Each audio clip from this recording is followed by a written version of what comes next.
Bonjour, nous allons commencer un nouveau spectacle de la foi présenté par R.R. Soares et je suis David Soares, je travaille dans son équipe et je viens aujourd'hui faire un résumé de cette émission, mesdames, messieurs, que vous aurez dans les prochaines minutes dans votre foyer.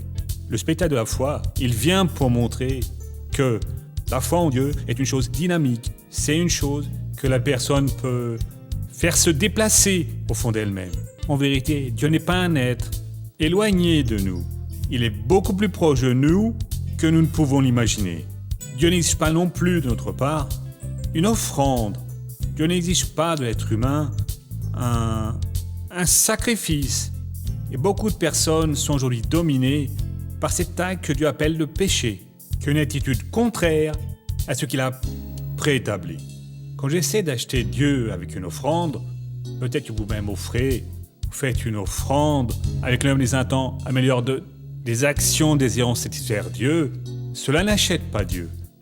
Parce que Dieu a dit que le sacrifice pour lui, c'est un cœur qui s'ouvre, c'est un cœur qui reconnaît sa faiblesse et demande à Dieu d'en prendre soin. Et donc toutes les personnes qui ouvrent leur cœur pour lui et laissent Dieu en prendre compte sont des personnes qui atteignent la différence. Aujourd'hui, nous apprendrons une leçon de plus au sein de la parole de Dieu. Bien, à présent, je vais donner plus d'explications sur ce sujet, c'est R.R. Soares, et juste à la fin, je reviens au nom du Seigneur Jésus. Nous allons applaudir le Seigneur Jésus. C'est avec joie que nous allons commencer ce culte. Et nous sommes maintenant dans une série de messages sur le thème « Comment défaire les œuvres du diable ?» Et à présent, nous étudions de façon plus détaillée pour pouvoir voir ce que nous devons faire pour défaire l'œuvre du diable.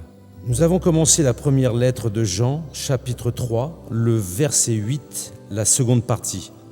Cela, c'est tout à la fin de la Bible. Il faut juste que vous trouviez l'Apocalypse 1 et revenir d'autant de pages que dans ma Bible, 1, 2, 3 feuilles dans ma Bible, dans la vôtre, ça doit être pareil. Revenez de 3 feuilles et vous trouvez l'Apocalypse. C'est la première de Jean, chapitre 3, le verset 8, la seconde partie dit ainsi. Si le Fils de Dieu s'est manifesté, c'est pour détruire les œuvres du diable. Vous voyez quelle chose importante que le Seigneur Dieu nous révèle. Le motif pour lequel il a permis et a fait la manifestation du Seigneur Jésus et tout ce long processus qui a dû être réalisé pour que Jésus naisse de la Vierge Marie par l'œuvre et la grâce du Saint-Esprit, avait pour objectif de défaire les œuvres du diable. Le Père, quand il était sur le point d'envoyer Jésus, nous savons que Dieu est un esprit, là-bas dans le monde spirituel, et Jésus était aussi un esprit. Aujourd'hui, il est en chair et en os comme nous-mêmes, parce qu'il a dû s'incarner. Le Père l'a tenu et lui a parlé ainsi. « Mon fils, tu vas t'incarner pour entrer au monde, passer par l'enclos des brebis, par la naissance maternelle. Il est devenu l'un de nous, égal à moi, égal à vous, et vous aurez un unique objectif sans le péché. » Jésus n'est pas né sous le sceau du péché. Il est l'union divine avec l'union humaine qui a produit cet être pur. Et tu vas bien défaire les œuvres du diable, les défaire toutes. Et Jésus a pris cela au sérieux. Dans Jean, chapitre 17, le verset 18, le Seigneur Jésus dit lui-même que nous avons aussi la même mission. C'est ce que je voudrais que tout le monde comprenne et je vais insister sur cela. Parce que ce qu'il est en train de nous dire, c'est pour qu'on comprenne ce que Dieu veut pour nous.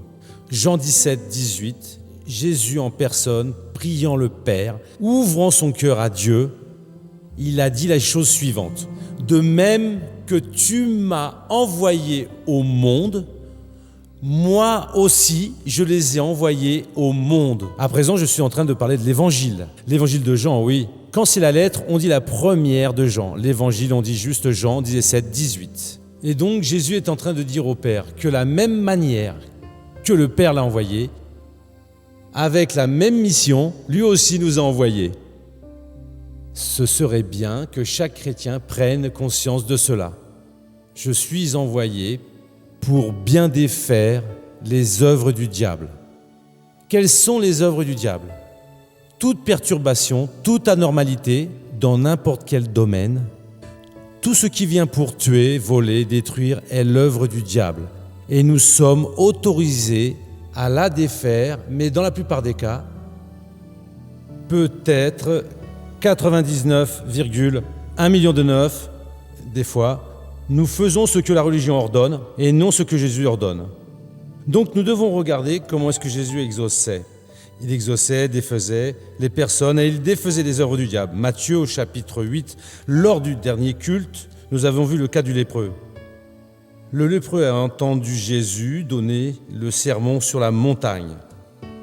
Et quand il a écouté, le Saint-Esprit de Dieu lui a révélé, il a compris que Jésus avait le pouvoir pour le guérir. Il est venu, s'est prosterné devant Jésus et a dit « Seigneur, si tu le veux, tu peux me purifier. » À ce même instant, Jésus n'a pas demandé à l'homme d'où il venait.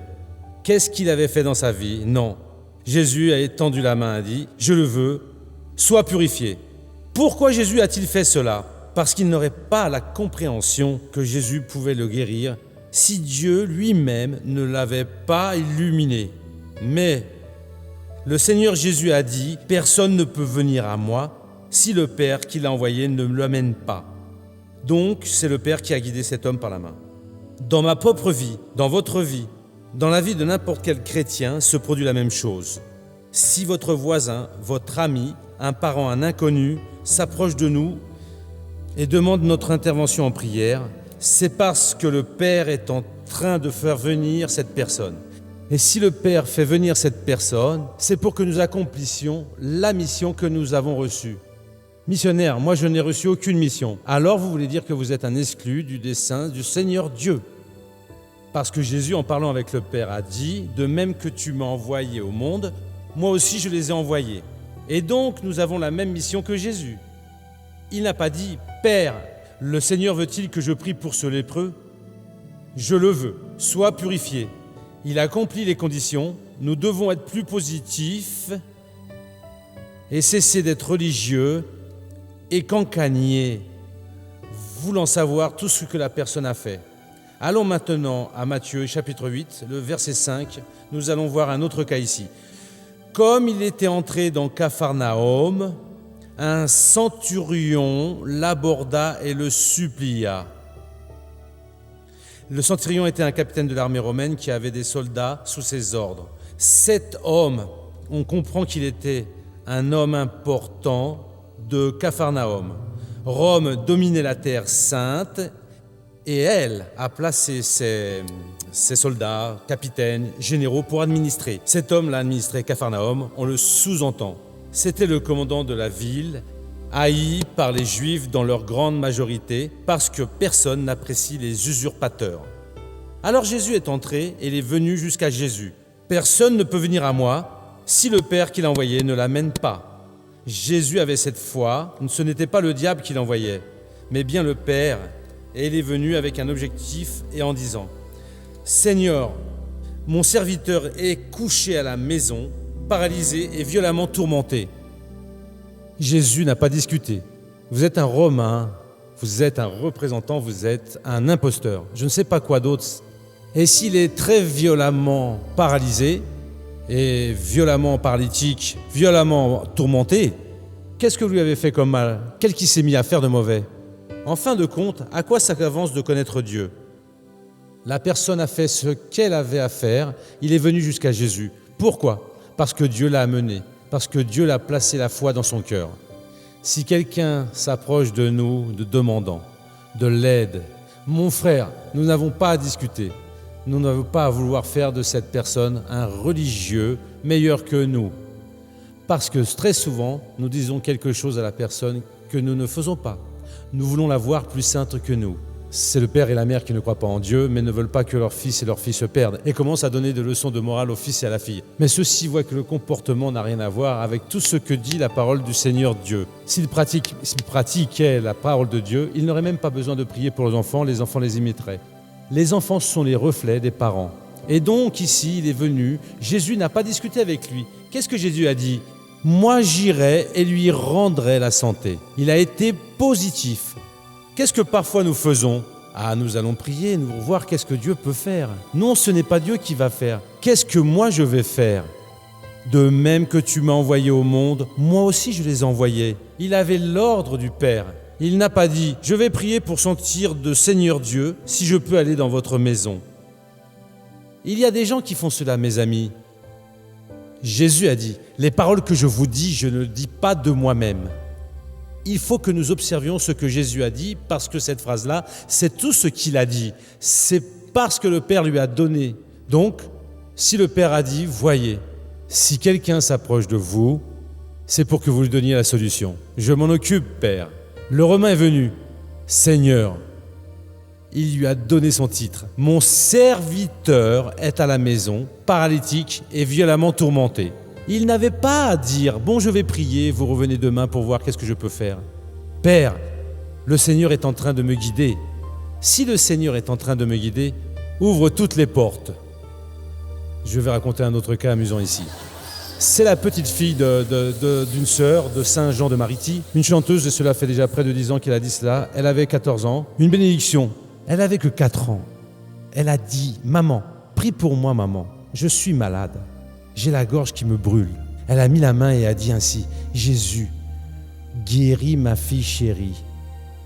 Oh Jésus, guéris ma petite fille chérie. » La gamine a mis la main et a dit ainsi « Maman, tu n'as rien appris de hier soirée? Non, il faut dire démon, prends ce qui est à toi et va-t'en ailleurs au nom de Jésus. » Mais oui, mes amis, c'est ce que Jésus a fait ici. Je veux juste ce petit bout avec vous, bien sûr. Seigneur, mon serviteur est couché à la maison, et paralysé et aussi violemment tourmenté. Moi, je viendrai et le guérir. 2 choses. Je ne vais pas vous décevoir, je vais avec vous et vous pouvez écrire. Je vais guérir votre serviteur. Nous avons besoin de passer par un grand lavage doctrinaire. Mes amis, il y a beaucoup de déchets ici. Non, mais qu'est-ce que vous avez donc fait? Non, vous êtes dans le péché. Parce que la malédiction sans cause ne s'accomplit pas. C'est net. Il est dans le péché. Oui, mais qu'est-ce qui n'a jamais péché, mes amis? Celui qui dit qu'il n'a jamais péché est Mais dans la prière de la foi, Jacques a dit au chapitre 5, le verset. Allons-y à Jacques rapidement, cela est avant Jean. D'accord, car nous sommes à la lettre de Jean. Jacques, le chapitre 5, le verset 14 et 15. Quelqu'un parmi vous est-il malade, qu'il appelle les anciens de l'Église? Les anciens de l'Église, soyez préparés, parce qu'ils vont vous appeler, et que ceux-ci prient pour lui. Les anciens doivent prier pour lui, en faisant sur lui une application d'huile au nom du Seigneur. Et la prière de la foi n'est pas la prière. Celle qui sauvera le malade, ce n'est pas la prière du doute, non, de l'incertitude. Et le Seigneur le relèvera. Voyez combien Dieu est très positif ici. Il a fait la prière de la foi, le Seigneur le relèvera, et on dit plus, et s'il a commis des péchés, il lui sera pardonné. Nous allons cesser d'être religieux. Il semble que le péché est un animal d'un autre monde. Ils ont amené l'homme à Jésus, et il a dit « Mon fils, tous tes péchés sont pardonnés. » Ouais, il a appelé l'homme de fils d'une minute à l'autre. C'est une manière de s'exprimer. Non, c'est parce que toute personne qui agit selon la voie du Saint-Esprit se met à être fils de Dieu. C'est nous qui compliquons les choses. Il a péché, il faut rester 4 mois dans le probatoire, pleurant devant Dieu pour être pardonné. Où est-ce que cela est écrit dans la parole de Dieu? Si nous confessons tous nos péchés, il est fidèle et juste pour pardonner nos péchés et nous laver de toute impureté. C'est nous qui rendons difficile l'entrée de beaucoup de gens au royaume du ciel. Nous plaçons des charges super lourdes, mais nous ne voulons même pas bouger le doigt pour les changer. Cela est pour les autres, pour nous non. Pour nous, tout doit être facile. Et parfois, nous croyons aussi que pour nous, c'est difficile. Jésus a tout fait de facile. Il était centurion. Mon serviteur est couché à la maison, paralysé et violemment tourmenté. J'irai avec vous. Oh, grâce à Dieu. Et il y a plus. Et il y a plus, hein. Je vais lui rendre la santé. Pourquoi Jésus a-t-il été avec vous quand vous l'avez accepté comme sauveur? Pour vous guérir personnellement complètement, pour vous donner la santé, pour vous faire prospérer, pour que vous réalisiez, vous qui êtes célibataire, une célibataire, il fait en sorte que la personne vive. Que le solitaire ait une famille, il veut faire cela pour vous. pour que vous cessiez de désirer. Pourquoi est-ce que l'autre peut avoir une voiture, peut avoir une maison, peut avoir un bateau, et vous ne pouvez rien avoir? Quelle sorte de père est-il pour vous, mon frère? Ah, c'est parce que je n'ai pas étudié, c'est parce que je ne sais pas ceci, c'est parce que je ne suis de telle couleur. Cela n'existe pas pour Dieu. Nous sommes tous égaux. Nous avons les mêmes opportunités. Secouez-vous, mes sœurs, vous n'êtes pas inférieurs. Seulement celui qui a été idiot quand il a dit que la femme était un homme imparfait. Vous êtes à l'image et à la ressemblance de Dieu. Oubliez toutes ces histoires-là, mon frère. Vous êtes un être de Dieu. Comme il a été envoyé, nous avons été envoyés. Pourquoi? Pour défaire les œuvres du diable. Dieu vous veut réaliser. Dieu ne vous veut pas jeter à terre, non. Il est venu pour défaire les œuvres du diable. C'est le diable qui vous a fait inférieur, pécheur, se rendant à A et B. Il veut de la dignité pour vous, de la réalisation, la tête relevée, que vous soyez une bénédiction dans cette vie et que ce ne soit pas un échec. Réveillez-vous, Dieu veut faire de vous une bénédiction. De même que tu m'as envoyé, moi aussi je les ai envoyés. Seigneur, capitaine, je vais avec vous, monsieur. Monsieur l'ouvrier, je vais avec vous, monsieur. La blanchisseuse, je vais avec vous, madame. Je vais guérir, je vais donner la dignité. Il est venu pour vous transformer et faire de vous une bénédiction. Amen. Nous allons prier. Père, merci beaucoup, parce que le Seigneur a parlé à ce peuple. Le Seigneur a relevé des millions de personnes ici aujourd'hui. Nous allons défaire l'œuvre du diable qui retient la personne dans la misère, qui retient la personne, mon Dieu, dans la prostitution, dans les vices, dans la malhonnêteté, dans le mensonge, quand en vérité, nous avons tous le droit d'être purifiés au-dedans et au-dehors. Oh mon Dieu, sans aucune condamnation, nous avons le droit de regarder dans les yeux de l'autre et de savoir que nous ne sommes pas bernés. Oh mon Dieu, d'être relevés. Relève mon Dieu. Relève les femmes, relève les pauvres. Oh Dieu, donne de la dignité aux personnes, qu'il n'y ait pas d'esclaves, qu'il y ait des partenaires dans tous ces domaines. Oh Esprit de Dieu, guéris tous ceux qui sont infirmes. Cette personne qui est en chemin pour avoir un infarctus, Dieu touche son corps, change son métabolisme, parce que peut-être l'aliment est en train de faire du mal à la personne. Mais ta parole dit que tout est pur pour ceux qui sont purs, pour ceux qui se sont mis en accord, pour tous ceux qui te servent. Mon Dieu, fais maintenant des merveilles, car je t'adore. Oh, ne laisse aucune tromperie. Père, ne laisse personne employer des subterfuges pour obtenir quelque chose dans la vie ou pour donner une explication. Donne la liberté à ton peuple, la sainteté. Prospère Dieu. Bénis les églises, bénis-les toutes. Bénis les prêcheurs, Père. Oh mon Dieu, que chacun fasse et multiplie, qu'il soit une bénédiction. Dieu, retire toute animosité. Bénis tout ton peuple. Au nom de Jésus. Amen. Gloire à Dieu. Je pense que Jésus mérite vos applaudissements, mes frères.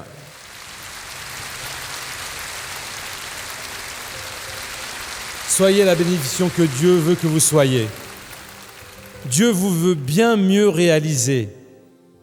Dieu vous veut défaisant toujours l'œuvre du diable. Plus vous vous améliorez dans la vie, plus vous serez en train de glorifier Dieu. Vous pouvez être certain de cela.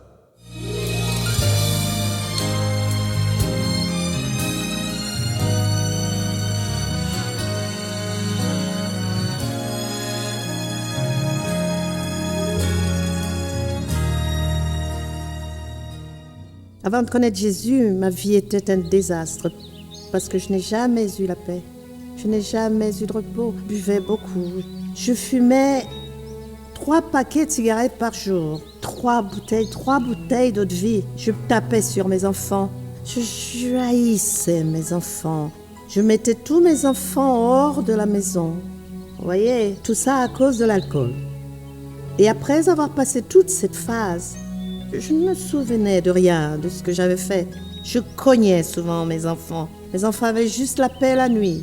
Au moment où ils allaient dormir, fermer la porte à clé pour que je n'entre pas. Quand j'étais sous, Elle buvait, son mari se disputait avec elle. C'était une femme de souffrance. Je prenais les enfants, des fois elle se mettait à les battre quand elle buvait. Elle leur donnait de grandes raclées, parfois j'entrais pour secourir. Maria Antonia a pensé ôter la vie d'une personne à cause d'une mésentente.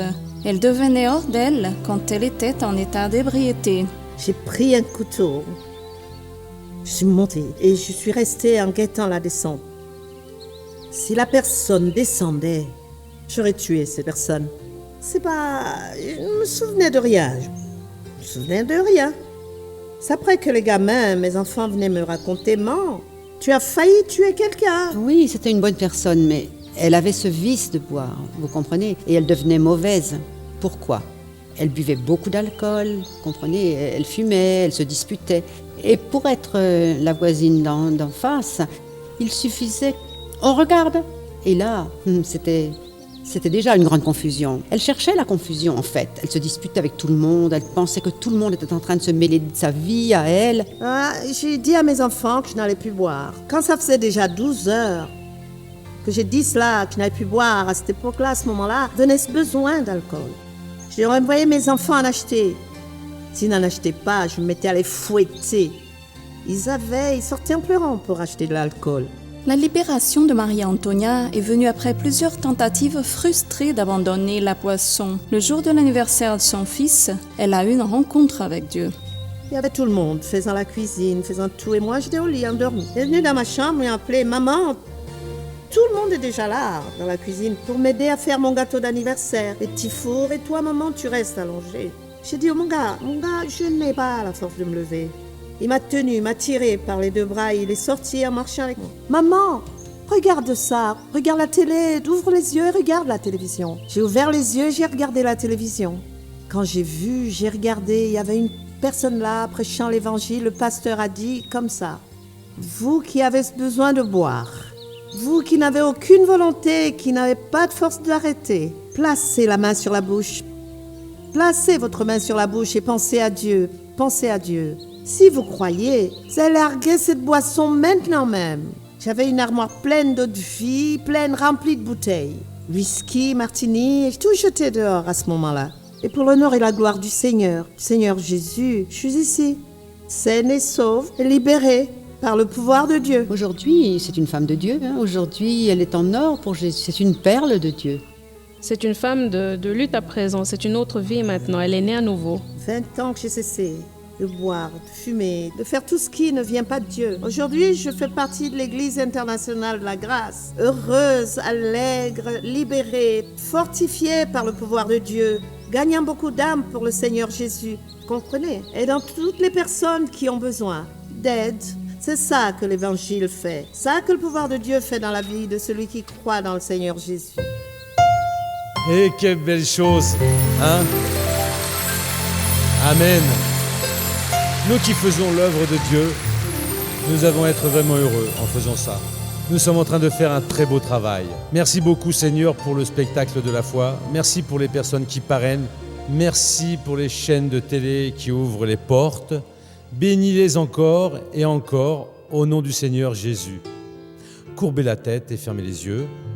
Reliez-vous à Dieu maintenant. La main de Dieu est au-dessus de nous. Père, je te remercie pour cette parole que le Seigneur a donnée aujourd'hui. Mais je te remercie, ô Dieu, parce que cette parole est venue donner la solution à cette personne. Et je te prie de façon plus spécifique pour une personne qui sent que son cœur a un dérèglement. Il y a une anormalité, c'est, oh Dieu, comme s'il y avait un battement irrégulier, une certaine dysfonction. C'est ce qui se passe dans la compréhension de cette personne. Et Dieu, si nous avons reçu l'ordre de défaire les œuvres du diable, je décrète maintenant la fin de ce mal. Cette boule va flétir et va disparaître. Ce cœur va recouvrer la santé que le Seigneur a prévu que le cœur humain possède. Je donne cette bénédiction au nom de Jésus. Mais Père, je veux défaire complètement à présent l'œuvre du diable, le pessimisme que quelques personnes ont, la nervosité, le manque de confiance, mon Dieu. C'est une œuvre satanique qui a rendu esclaves beaucoup de personnes. Et pour toute autre œuvre du diable, je détermine à présent qu'elle soit défaite. Il y a quelqu'un, on dirait, qu'à la plante de son pied gauche, il y a un animal le mordant. Père, détruis cet animal maintenant, pour toujours. Mon Dieu, je vous demande la bénédiction pour ton peuple, la compréhension pour tous ceux qui me regardent, quel que soit le lieu, au nom de Seigneur Jésus. Et vous tous dites merci Seigneur. Bien, nous sommes maintenant de retour pour la seconde finale de cette émission. Vous avez appris qu'il existe un mode d'opération de Dieu dans la vie des personnes. Ce mode d'opération, c'est quand la personne prend une attitude. La personne croit, la personne se manifeste positivement vers la parole de Dieu. Pour nous, l'attitude correcte, c'est de croire dans la parole de Dieu et pratiquer, agir sur la parole de Dieu. Qu'est-ce que Dieu vient vous dire, mesdames, messieurs, ce matin, ou cette nuit, ou à l'oreille auquel vous êtes en train de nous suivre? Pour beaucoup, c'est un appel pour devenir un parrain. Le parrain va faire partie d'un groupe de personnes auxquelles Dieu a fait un appel. La personne ressent au fond d'elle cet appel, cette volonté de parrainer ce programme financièrement. Vous dites combien l'on donne. Cela, c'est Dieu qui a placé au fond de votre cœur. Dieu achète, Dieu. La bénédiction de Dieu est payante? Non. Et si je ne paye pas, si je ne suis pas un parrain, je vais encore être béni? Non, vous allez être béni selon votre foi.